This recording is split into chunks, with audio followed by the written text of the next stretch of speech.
এটা হচ্ছে সে আইয়ামে জাহিলিয়াত যুগের সেই অভিশপ্ত জায়গাটা, যেখানে মেয়েদেরকে জীবন্ত কবর দেওয়া হতো।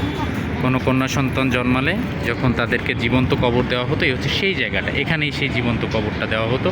এটা একেবারে হেরাম শরীফের সাথেই, হেরাম শরীফের গা ঘেঁষেই জায়গাটা। এখানে আমি আরেকটা জিনিস দেখাই, এখানে একটা 5 স্টার হোটেল, এটা একটা 5 স্টার হোটেল। এখানে যে হেরাম শরীফের একটা কর্নার, এক্সটেনশন বিল্ডিংয়ের কর্নারটা, কিন্তু এই জায়গাটা একেবারে পরিত্যক্ত পড়ে আছে। এখানে কখনো কোনো কাজ করতে পারে না। স্থানীয়দের কাছে জানতে পেরেছি, এখানে যখন কোনো পাইলিং করতে যায় তখন নিচ দিয়ে রক্ত ওঠে, অথবা পাইলিংটা ঠিকমতো হয় না, কোনো না কোনো প্রবলেম হয়। এটা সত্য, এটা কোনো কাল্পনিক গল্প না, এটা সত্য। যার কারণে এই জায়গাটাতে এখানে কোনো কিছু করতে পারে নাই। আমরা যদি এই পাশে দেখি, এখানে বিল্ডিংয়ের কারণে দেখানো যাচ্ছে না। এই পাশে জাবেলে উমর, তারপরে তার এই পাশে আছে হচ্ছে যে ইন্টারকন্টিনেন্টাল, তার ওই পাশে আছে লা মেরিডিয়ান, তার পাশে হচ্ছে ক্লক টাওয়ার, জমজম টাওয়ার।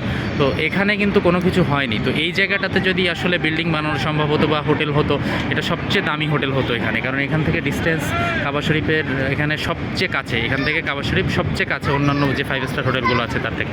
তার মানে এখানে অভিশপ্ত জায়গা হওয়ার কারণে এখানে কোনো কনস্ট্রাকশন হতে পারে না, কোনো কিছুই হতে পারে না। মানে এবারে স্পষ্ট এখানকার লোকজন যারা বলেছে যে এখানে মানে নিচ থেকে পাইলিং করলে রক্ত আসে, অথবা পাইলিংটা ঠিকমতো হয় না, কোনো না কোনো প্রবলেম হয়, তখন এখানকার যে আলেমরা আছেন তারা বলেছেন যে না, তাহলে এই জায়গাটা এভাবে অভিশপ্ত অবস্থায় পড়ে থাকবে, পরিত্যক্ত অবস্থায় পড়ে থাকবে, এখানে কোনো কিছু করার দরকার নাই। এই সেই জায়গাটা আমরা বিভিন্ন সময় জানতে পেরেছি, ছোটোবেলা থেকে আমরা বইয়ে পড়েছি যে এখানে যে মেয়েদেরকে জীবন্ত কবর দেওয়া হতো, এই সেই জায়গাটা। আমি আরও সুন্দর করে দেখাই, এই সেই জায়গাটা।